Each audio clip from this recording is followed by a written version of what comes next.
महाभारत की कथा में शिखंडी और भीष्म की कहानी एक रहस्यमयी, प्रेरक प्रसंग और बदले की है, जिसमें लिंग परिवर्तन, बदले की आग और महान प्रतिज्ञाओं के टकराव की गूंज सुनाई देती है।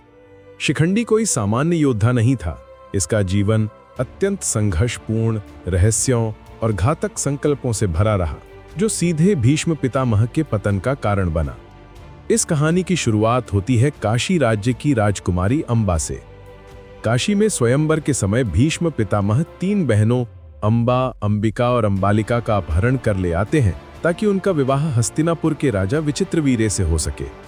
अंबा मन ही मन में राजा शाल्व से प्रेम करती थी और भीष्म के सामने अपने मन की बात रखती है। भीष्म उसे राजा शाल्व के पास भेज देते हैं, लेकिन शाल्व भी अंबा को यह कहकर लौटा देता है कि वह अब अपहरित राजकुमारी है, जिसे वो कभी नहीं अपनाएंगे। अपमानित और दुखी अंबा को न न्याय मिलता है, न प्रेम और न ही सम्मान।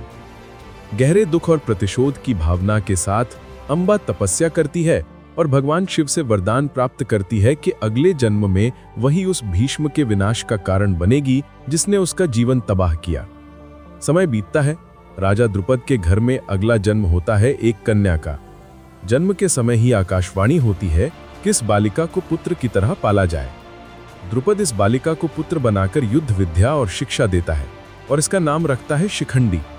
शिखंडी अपने अस्तित्व को लेकर ही उलझन में रहता है, क्योंकि भीतर से वो खुद को अलग महसूस करता है। विवाह की आयु आती है। शिखंडी का विवाह पड़ोसी राजा हिरण्यवर्मा की पुत्री से हो जाता है। विवाह के बाद जब पत्नी को शिखंडी की सच्चाई का पता चलता है तो वह अपने पिता को सब कुछ बता देती है। क्रोधित राजा युद्ध की धमकी देते हैं। शिखंडी दुखी होकर जंगल भाग जाता है। वहीं जंगल में एक यक्ष से शिखंडी की भेंट होती है। शिखंडी उसे अपनी पूरी व्यथा बताता है। संवेदनशील यक्ष उसे समाधान देते हैं। वह शिखंडी को पुरुषत्व शक्तियां दे देते हैं और आपस में अपना लिंग बदल लेते हैं। शिखंडी पूर्ण पुरुष बनकर लौटता है। जांच में कई स्त्रियां संतुष्ट हो जाती हैं और शिखंडी की पत्नी वापस बुला ली जाती है। शिखंडी द्रुपद के राजकुमार की भूमिका निभाता है और बाद में उसकी संतान भी होती है।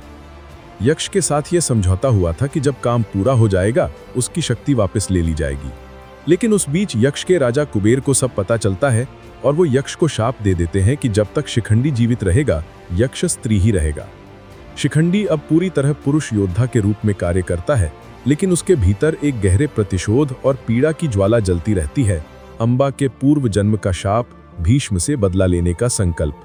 महाभारत के युद्ध का समय आता है। पांडवों और कौरवों के बीच धर्मयुद्ध चल रहा है। दोनों तरफ चट्टान जैसी सेनाएं, एक से बढ़कर एक नायक और महारथी खड़े हैं। भीष्म पितामह अपराजेय हैं। कोई भी योद्धा उनका सामना नहीं कर सकता, लेकिन एक बड़ी सच्चाई जिससे वो खुद भी मुंह नहीं मोड़ सकते थे। भीष्म ने कभी प्रतिज्ञा की थी कि वह नारी या नारी भाव वाले या स्त्री के वेशधारी पर कोई शस्त्र नहीं उठाएंगे। कृष्ण, जो युद्ध के सबसे महान ज्ञाता हैं, अर्जुन को यही रहस्य बताते हैं कि भीष्म को परास्त करने के लिए शिखंडी को आगे किया जाए।